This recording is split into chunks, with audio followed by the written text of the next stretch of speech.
Dito na po tayo sa garden. Ayan, kung mapapansin nyo, nadiligan na po ng iba ni Kuya Toms. Ayan. So, yung iba po, mag-umpisa lang palang naman po kaming magdidilag. Ayan. So, meron po akong pinaka-exciting. Kasi po, yung ampalaya ay nabuhay. So, expecting na po, ayan. Kada isang stick, isang seeds lang po yung nilagay namin. Ayan. Ayan po, oh. Saan ka na? Ayan. Tapos, eto. Tapos, yung the rest naman po dito, may dahon na sila. Ayan. Ayan po. Ayan. May dahon na sila. At saka, iyan. Mayroon na. Ayun. Ayan oh. Tapos green na green talaga oh. Ito na yung buto, yung pinakabalat niya. Ayan. So, nahati na talaga siya sa gitna. Ayan guys. Green na green talaga siya guys. Ayan. Ayan.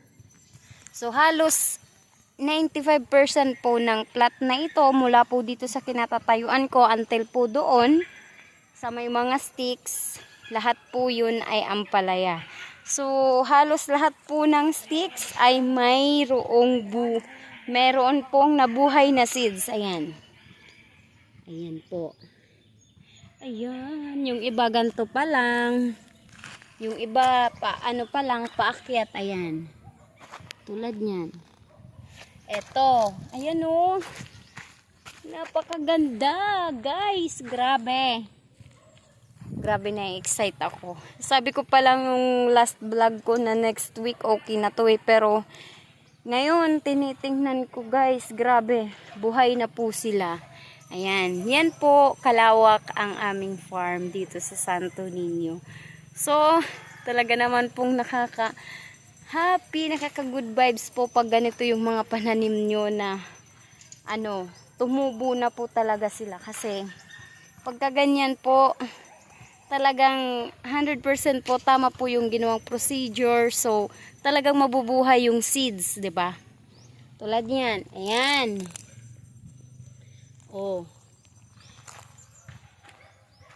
Tapos yung okra namin dito, dalawang plat, ayan.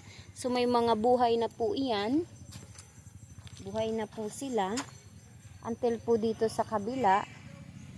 Ito po dito yung pinakalas ng ampalaya. Ayan. So, halos lahat naman po ay mayroong tubo. Ayan. Ito pa lang yung iba. Ito, yan na oh. Humahataw na sila guys. Ayan. Ayan pa lang guys yung iba. Ayan oh. Ayan. Pausbok pa lang siya guys. Pausbok. Talaga naman guys. Nakaka-exciting talaga. So, total, nandito na lang naman din tayo. Ayan. So, dito naman tayo sa kalabasa. Ayan yung kalabasa po natin. Green na green. Ayan. Kalabasa.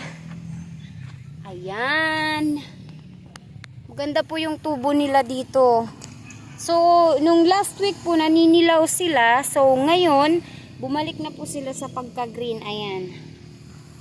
Ayan po. Dito po yan lahat. So, ayan. Tulad po nito, naninilaw po yan. Pero ngayon, green na po siya. Dito rin po sa kabila. Ayan. Dilaw po yan nung nakarang araw ito. Pero ngayon, green na po siya. Ayan. So, yan po yung bahayan nila. Same din po yung gagawin namin doon sa ampalaya. Para mas maganda po yung pagpitas. O, tamang-tama lang. O. Pipitas ka tapos nandyan na sa taas. O, diba? Tamang-tama lang, talagang taas ng tao. At saka nakaka-excite guys. Ayan o. Ganyang kalawak lang naman yung garden namin dito. Ayan. So, dito po sa side, wala pa po itong pananim. Maglalagay pa lang po kami. Okay, yung mga okra doon pa kasi. At okay naman na rin dito. Buhay na rin. Yung kamatis. Ayan, buhay na rin sila. Ayan. So, tingnan natin dito sa nursery, guys. So, punta tayo ng nursery. Ayan. Welcome to nursery. Charing!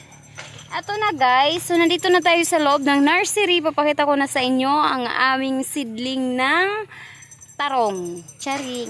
Ayan. So, dito, guys, yung tarong, ayan. May buhay, may ano na, nabuhay na sila. Ayan, oh. May mga green na mga dahon. Naglabasan na. Ayan. Yan, guys. Ayan, oh. Talaga naman. Ang ganda tingnan. Oh, yan. So, bale, 55% pa lang, guys, yung buhay dito. Ayan. Kung mapapansin nyo, sa ganyang pagkakatlagay ko ng camera, makikita nyo yung meron ng buhay. Ayan. O, diba?